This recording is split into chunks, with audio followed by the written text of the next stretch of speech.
with them. I've just come from Ardoyne, my home parish. Many of you 8 years ago would have seen on the papers and in the perhaps in news bulletin stories of a dreadful event that inflicted such hardship and suffering on little children in a school called Holy Cross in Ardoyne.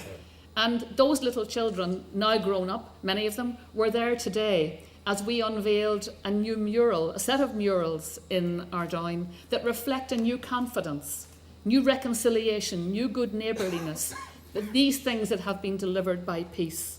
And there is such a change in 8 years, such a wonderful cultural change, and it is a culture change. It's deep in people's hearts.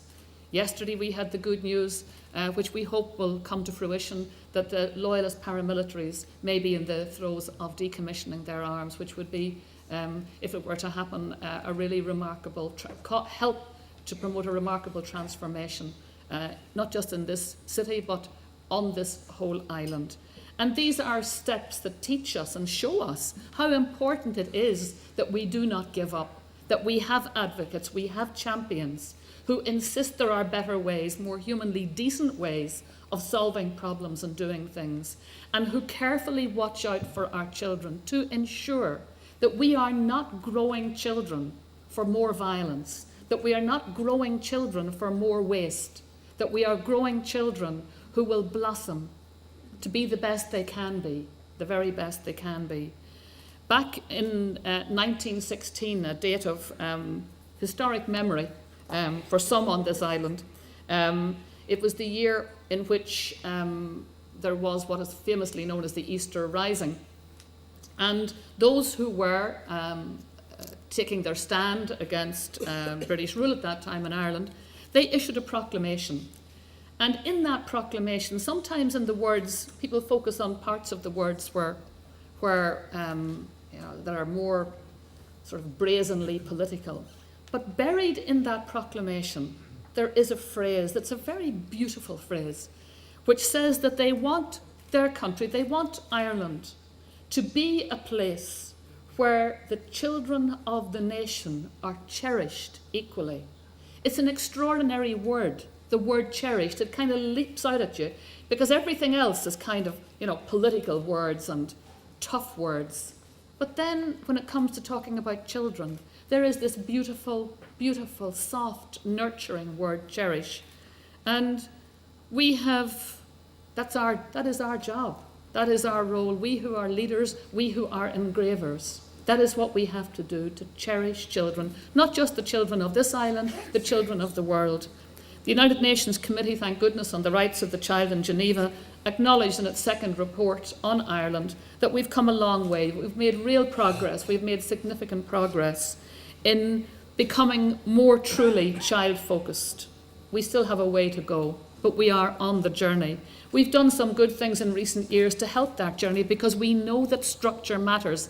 Nice words like cherishing the children equally are meaningless unless you give them voice and unless you give them structure. So we have our Children's Ombudsman. We have a dedicated Office of Minister for Children and Youth Affairs within the Irish Government. And these developments have helped put the profile of children way up the agenda. They are not any longer seen and not heard.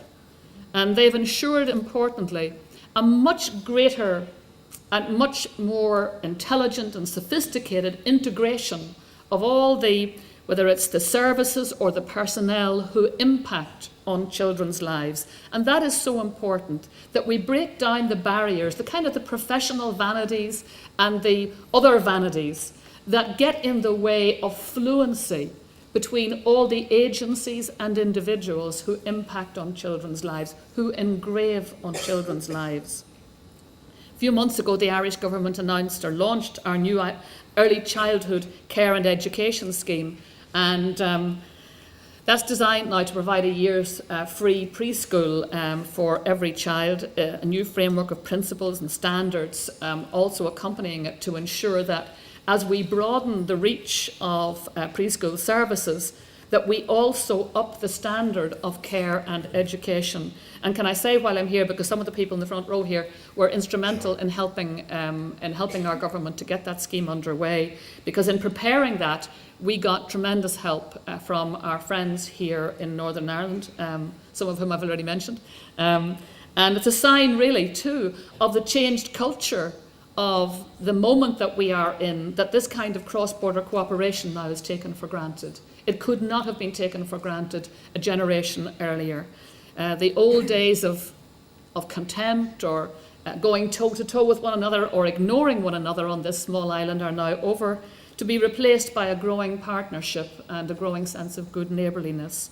And children are going to be, and indeed already are, the major beneficiaries. I saw it today in the smiling faces of the children in Ardoyne. They are the major beneficiaries of this new culture.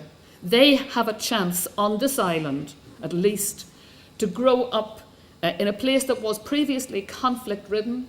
They're now going to grow up in a political and social environment that is much healthier, much different from any previous generation. Peace, shared government, growing trust, and everybody knowing that there is work to be done. If you want to reconcile, if you want a good and happy community, it does not happen by coincidence. I wish that it did.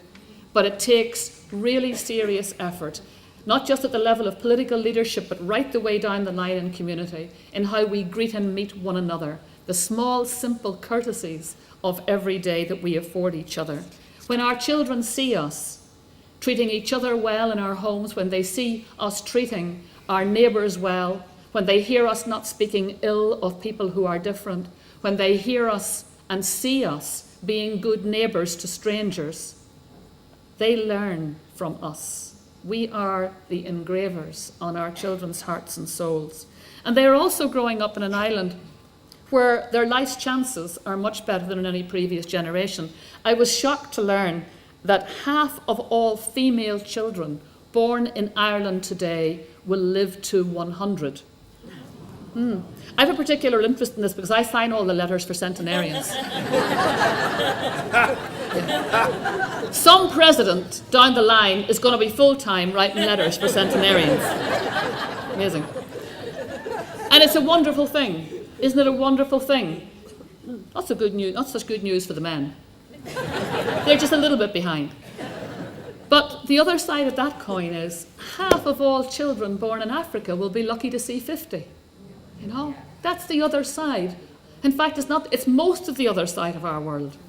And every child here will be able to go to primary school, secondary school, and on to college 3rd level or 4th level if they want. A straight line if that is what they want, a relatively straight line.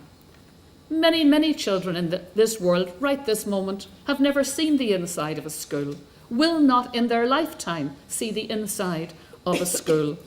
And our children are growing up in a world where we are less innocent than we were about what goes on inside homes and institutions where people care for children.